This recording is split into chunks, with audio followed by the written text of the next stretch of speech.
Hello, hello, hello. Happy Friday. How you guys doing? We're still talking about niches, but this is this is the last video that we talk on niche. To talk about niching down. And this whole week, the theme has been niching down. So we started with very simply with even just talking about what is a niche, what isn't, what is what we're doing here, right? So kind of covering the foundation. So that's what we did on Monday. So if you missed any of those videos that we talked about or I covered this whole week, go back, whatever you're watching this video, go back a few videos because this week has all been about niching down. We talked about the mistakes or the mistakes or the dangers of being broad in your niche, because I feel that people take it very lightly. They say, "Oh, I'm broad, but it's okay." Clients will still come, but then they don't come, and it needs to continue to be broad.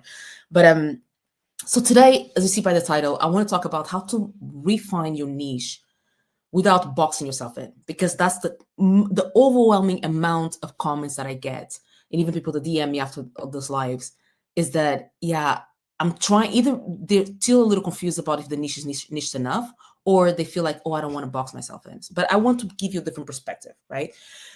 Your niche is definitely not a prison, right? Think of it like a starting point. A lot of coaches resist niching down because they are scared they will limit them. They say, like, for example, if I choose this, what if I push other people away? Then I'm locking myself into a corner, and I'm not allowing other people to come in. If you permit myself, let me give you a different perspective on this. I understand that when we talk about marketing, it is about attracting as much as it is repelling. We don't want to help everybody. You should not in your business trying to help everybody, right?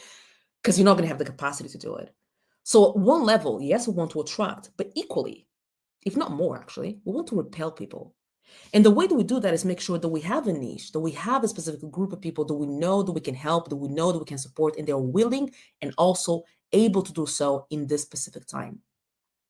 So the clearer you are, the more freedom you create. And my goal for today is to show you exactly that, is how to refine without you feeling that you boxed in, but just to go back on this freedom part. Because once you know exactly the people that you're talking to and the problem that you're going to help them overcome, or and the goal that you're helping them achieve, it's funny because I understand from your standpoint now, you're thinking about this as like you caging yourself in, but it creates so much freedom because you don't have to second guess yourself anymore. For example, we talked about offers last week. The whole theme of last week was offers. And I talked, even yesterday, I was talking to a coach and she had two offers, and each one of those offers have three different variations.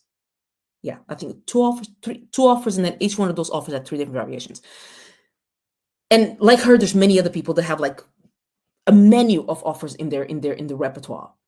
And the reason why that happens is because there's no clarity on exactly who you're helping. So you feel like, oh my God, so I have to kind of have a different dish for everyone that comes in.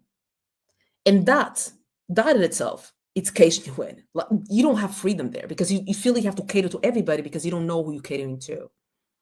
So I want you to really shift your perspective here on the niching. If you're still a little like resistant on niching down, is that the freedom that will create for you because you know exactly who you're talking to.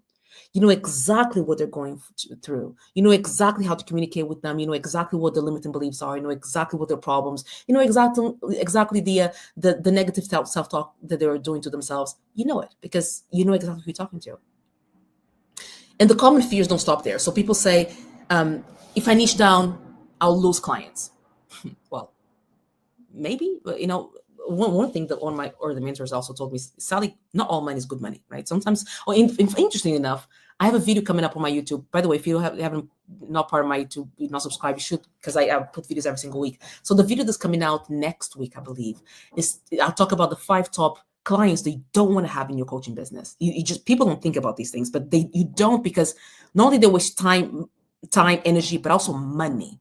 It's funny. Sometimes clients that do pay you money, they waste you money. Like it's the same, right? So anyway, so the common fear sometimes people say, if I niche down, I'll lose clients.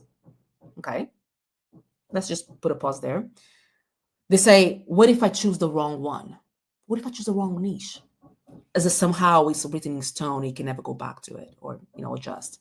Or people say, I don't want to be stuck only serving this group forever. Again, the same thing. But the reality is, if you just shift shift this a little bit, clarity attracts.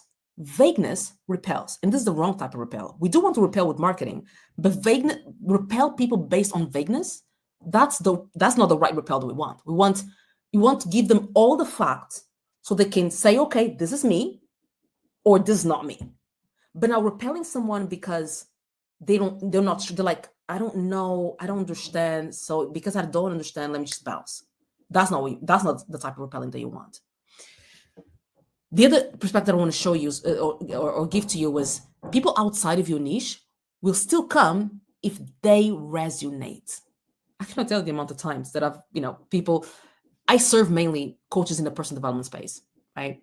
But because I talk about marketing, there's other also experts that also resonate with a lot of what I'm talking about, and they still come. I don't ever talk about them, but they're like, oh, that's still interesting, Sally. So they come. Niches also, indeed, the third thing also is the niches also evolve as you grow. Nothing is permanent. This is specifically to the comment that people say, I don't want to be stuck only serving this group of people forever. Again, which stone are you writing this on? It's not written in stone. And by the way, it's your business. You can do whatever you want. You can pivot, right? And it's not pivot. It's like, as you grow, you continue to grow. As you continue to serve clients, you continue to have a better understanding of your target market. You also have a better understanding of the problems. You also have a better understanding what you like to coach on and the clients that you like to have. It's like picking, I don't know if there's a good analogy here, but it's like picking a major in college, right? You start in one field, and you can always pivot, but if you never choose, you stay undeclared, like you stay stuck. You just like they're over analyzing everything. Yesterday and the day before yesterday, actually, I showed you the process of how creating that niche, right? The who, the problem, and the solution. But here are also 3 practical ways to refine without boxing yourself in. And you can do it in stages, right? So step number 1 is start broad, then tighten. So begin with a group. Start with a group. Women in tech, for example, or mothers, or whatever, right? And then you go, then refine by the problem. For example, imposter syndrome, burnout, right? What is the problem that group faces? You don't need to start ultra niche, like let clarity come through working with clients. And that's something, actually, I'm going to go deep on these next week, because next week we're going to talk about all problem market fit, is that how people just get stuck on creating niches in their own bubble. At the end of the day, you're building your coaching business, not for you, but for other people. So you need to make sure that to take this to the real world, right? So, and this is step 2, like, for example, so step 1 is start broad. Step 2, test in the real world. Talk to people, post content, run free workshops, run, like, one of the things that I do with my clients, we actually do surveys. We do market research. It's not just me and them like brainstorming and having this crazy like behind closed doors and really going rah rah rah. Nothing that we're building here is for us. We do market research. We go into surveys. We ask simple questions, very open-ended, three main questions that we ask, and based on those, I do the analysis, and based on those, then we understand what was the main problem, and then you see where the demand really is, and the engagement really is, and pivot based on the responses. Pivot based on data. One thing that I'll tell my clients: data is king. We don't care. Not dealing with emotions here. Emotions have no place in business. We have to deal with data. Right? So pivots then, so that's step 2, really testing the real world. Step 3, focus on problems, not people alone. So instead of just obsessing over demographics, look at psychographics again as well. Anchor in an urgent problem you solve. So for example, stress eating, cuts across different age, gender, job titles, but it's a universal problem that people will pay to solve. Once you understand that problem for your target audience, you have that niche. But you can start broad. Again, start with just the group, and then refine a little bit about the problem. Then test in the real world. Get that feedback. Again, don't get stuck in your head watching YouTube videos and trying. You cannot do this by yourself. You need your people to tell you if you go in the right direction or not. So for example, if you're a life coach, start with, I help women. Okay, fantastic. Then refine. Okay, I help women stop people pleasing. Fantastic. Then do your research, do your market research and everything. Talk to people, run webinars, run workshops, do the surveys, and then refine further. I help ambitious women in corporate stop people pleasing so they can lead confidently. You get there not by brain farts or something. You get there by actually talking to your target audience. That's for life coaching. For example, if you're in the health coach or a health niche, you can start broad as saying, I help people lose weight, and you can have a couple beta clients like that, or you can run some surveys and start to understand. No, I help busy professionals lose weight without fad diets, because I understand that fad diets are the things that really keeping them back, and really people have a resistance around that. Okay, awesome. So further refine that.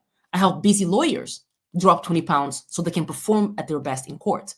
Because now you work with a few clients, you understood that the best paying clients, the ones that got faster results, the ones that really are in it, are the lawyers, and you really enjoy working with them. And they usually want to drop 20 pounds because they want to perform better. Fantastic. Boom, boom, boom. Let's go. Right. The third one that can give you some example, a leadership coach. So start broad. Okay, I help leaders. Okay, then let's refine it. So now I help women in leadership overcome self-doubt. Fantastic. Now I start talking to people, start having some clients. Okay, fantastic. Let's look at the data. Let's look at what people are mostly struggling with, or these women. So now you understand, okay, no, I help women in tech leadership overcome self-doubt so they can land promotions, because they really want that promotion and they have no idea how to do it. And really what they're struggling with is self-doubt. And that's what's keeping them in the back. You see, I think you all are looking at this as very linear, but there's this dance. It's a salsa. It's not a tango. Tango is very right. The salsa is a little more there's a little bit of a shaking going. Like there's a little bit of it's a dance, right? And again, niches are not set in stone. They evolve with you and also with your clients, right? The real danger isn't being boxed in, or being boxed in yourself. It's saying too vague and blended. That's the real danger, right? So whilst you're thinking, oh my God, I don't want to be boxed in, but you already are by default, because you're vague and people just kind of go, oh, just another coach, right? So when you choose a niche, you're not closing doors. You're opening the right one, and you're repelling the ones that you don't want to work with anyway. You're just calling on the ones that you need. So just to kind of recap, right again, so I've been getting people also DMing me with their niches. Feel free to do it. I'll give you some feedback as well, so you're able to do a little more. So you're able to. So I'll give you some feedback, because I think that's also what you're looking for. That's what you need, and that's my way as well to support you guys. Next week we're going to be talking heavily about problem solution fit. It's still a little arm of the niche, but goes a little bit more about the things that you have to do to make sure that we're going after the right niche. By the way, I'm opening up some one-on-ones as well for the month of October. If you're at all interested in working with me one-on-one, because you say, listen, I understand what you're saying, Sally, I love it. It seems like you know more than I do. Can you just help me and guide me through this whole process? That's what I do. If you're interested in that, let me know. I'll send you a video, as a very short video, to show you my whole process, so you have a better understanding how it is to work with me one-on-one. And if that makes sense to you, then you can, from that video, book a call and we will discuss further. But I just wanted to, I really, really want you to grasp that about the niche. And you see, my videos, they're not, they don't, this series, they don't have a lot of views, right? They don't. And the reason why is because this is not sexy. I'm not telling you how to get 2,000 extra subscribers on YouTube, or how to get to 5,000 followers on Instagram. It's not sexy. Is the unsexy, but is the unsexy that needs to be done if you really want to have a successful business. I'd rather just have low views, but for you to walk away with something that I know that's going to be monumental for your business, for me just to come here and talk rubbish, right? About vanity metrics that's not going to have any weight in your business. Okay, hope this helps. Hope you have an amazing Friday. Wishing you a blessed and super awesome weekend. Big kiss, big hug, and I'll see you on the next one. Ciao.